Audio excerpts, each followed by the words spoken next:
If you had to pick one of these plane seats, which one would you choose? Odds are you went for the window. 2 out of 3 people do. If not, then you're probably one of the 32% who picked the aisle.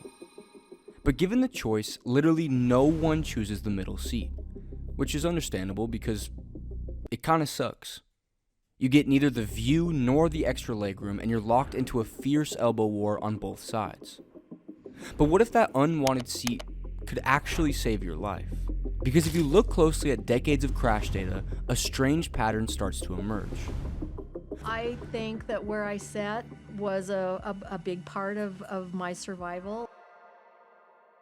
We're about to uncover the hidden genius behind plane seats, why business class could kill you, and how to choose a seat that might just save your life.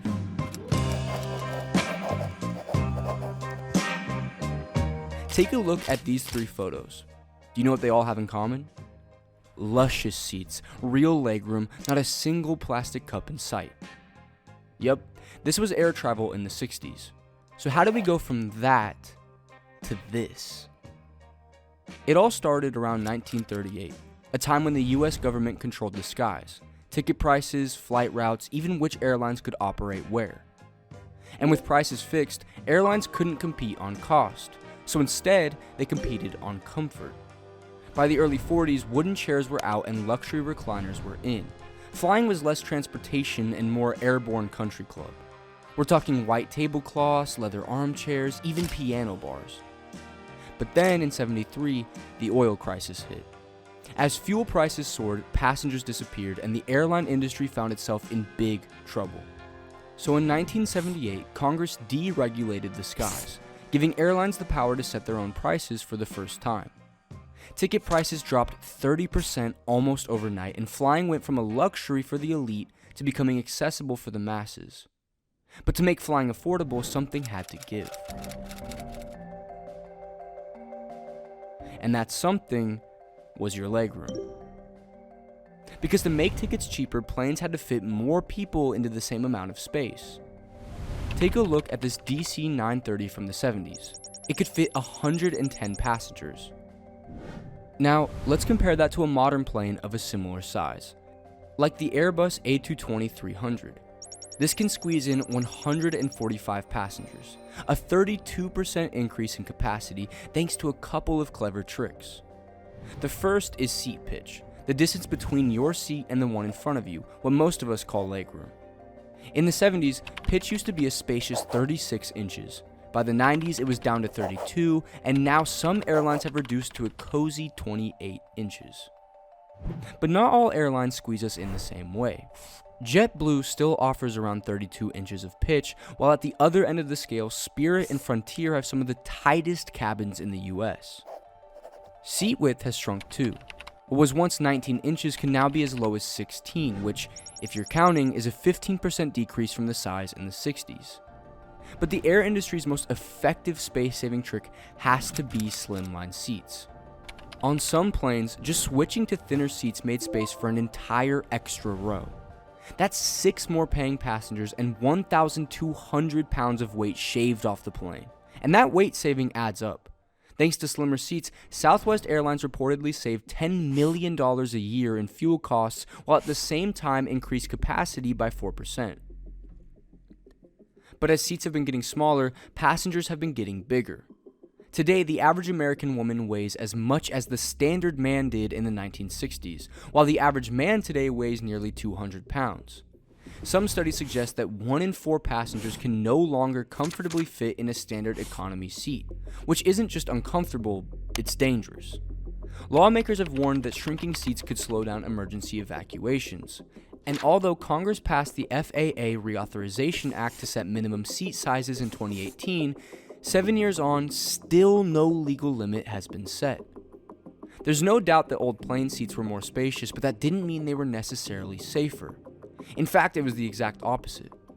Not only were they structurally weaker, but turns out they were also extremely flammable, which became abundantly clear in 1985.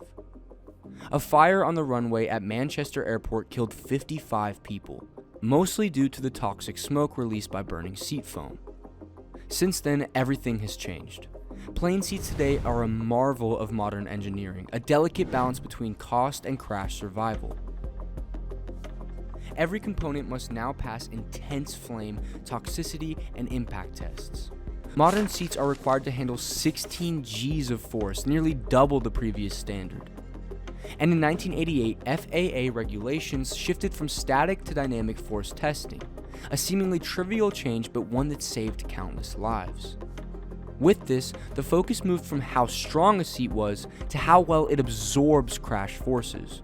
Modern seats now act like shock absorbers. Using energy-dissipating foam, honeycomb structures, and deformation zones, they are designed to absorb force and direct it away from the body's most critical areas.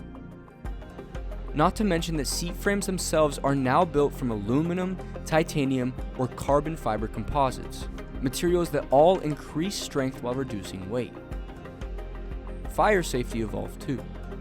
Today's seat cushions are made from high-density, fire-retardant foam wrapped in flame-resistant fabrics, the same kind used by firefighters and Formula One drivers.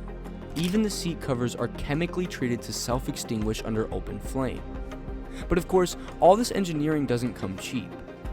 Your average economy seat starts at $2,000, and airlines could be paying up to $300,000 for a first-class seat. Yet price doesn't equal safety. One of the FAA's most important safety metrics is the head injury criterion. It measures how much force your head absorbs in a crash scenario. Your upper torso and head flail forward, and they generate a lot of velocity, and so they can strike objects. Most of the impact injuries are head-related. The less distance your head has to accelerate before hitting something, the less force is exerted on it. This is one of the few benefits of being shoehorned into an economy seat. In a crash, you hit the seat in front of you a lot sooner and with a lot less velocity. But in business and first class, all that luxurious legroom means your head has more time to accelerate. This is one of the big reasons why business class passengers have just a 49% chance of survival compared to a 69% in economy.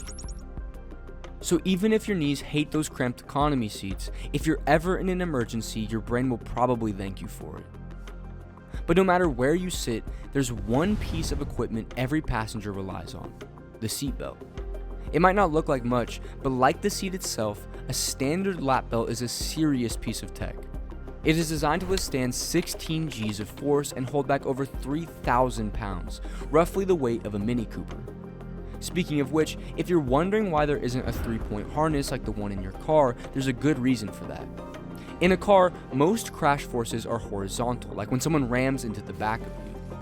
But on a plane, the most common forces you'll experience are vertical, like sudden drops in turbulence. In a situation like this, lap belts are designed to keep you anchored in your seat as opposed to protecting you in a crash. Besides, the logistics of these belts also make more sense. From the airline's perspective, adding a shoulder strap would require reinforcing the seat structure, which equals more cost, more weight, and more fuel burned.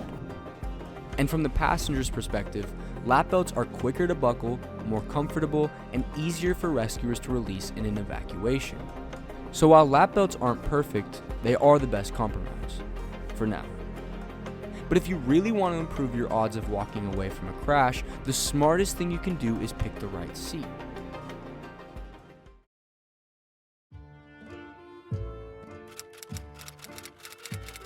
But is there really a safest seat? Ask an aviation expert and you'll probably hear something like this.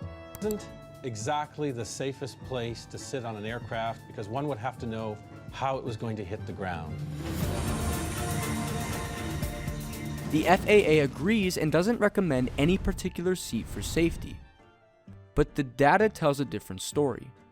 For decades, crash investigators would analyze the wreckages, reconstruct accidents, but had never observed a real crash until this happened.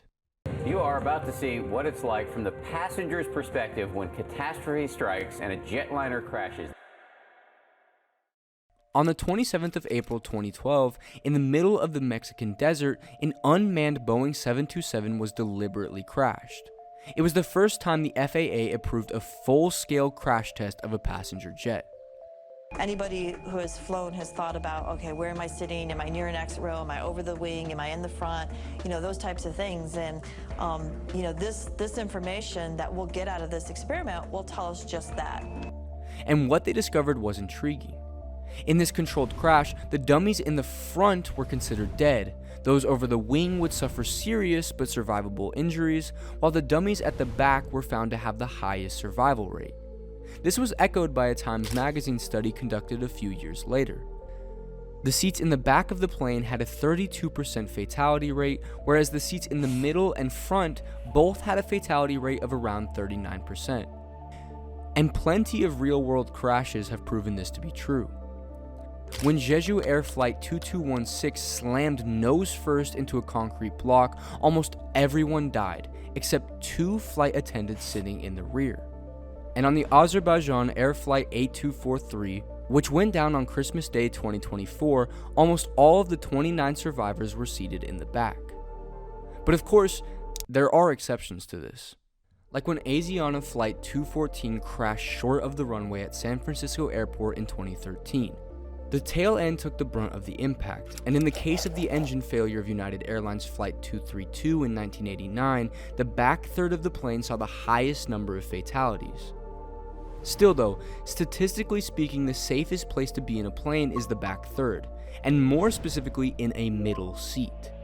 According to the Time Magazine study, the middle seat had the lowest fatality rate of all, just 28% compared to 44% for the aisle.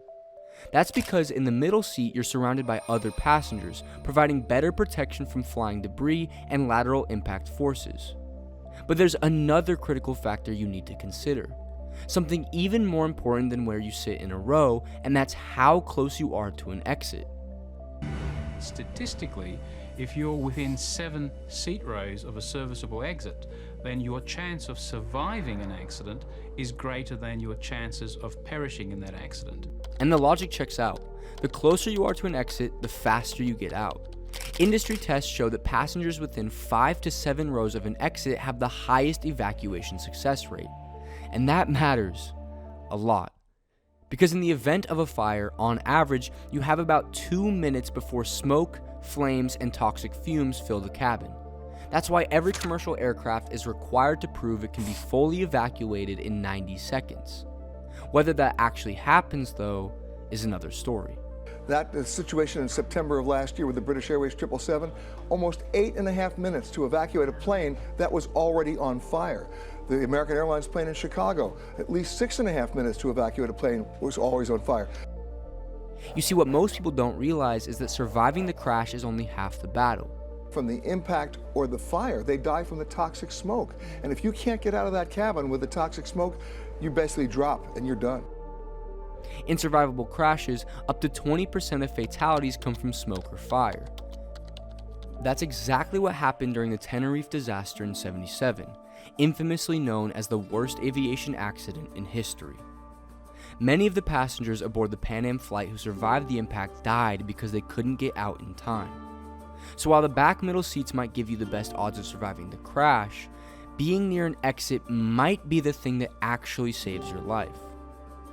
Alright, so if we take all the factors into account, zones, seats, and the distance from an exit, these would be the safest places to sit on a Boeing 737. But even if you choose the seat with the best chances of survival, none of this will matter if you fall for the simple mistake that 70% of passengers make.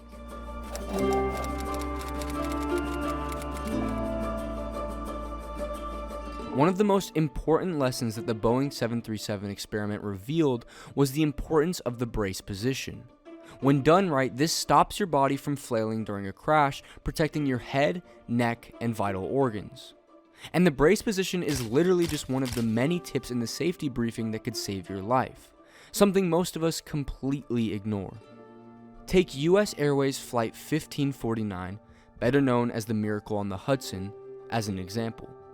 Around 70% of passengers on that plane didn't watch the pre-flight briefing.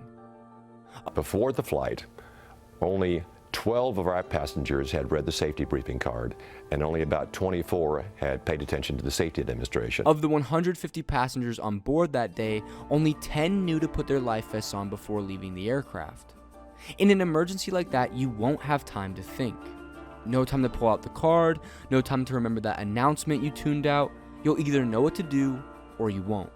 So if you want to survive a plane crash, pick the right seat, stay buckled, know the exits, and for the love of God, listen to the briefing. Because survival isn't just about luck, it's about being prepared.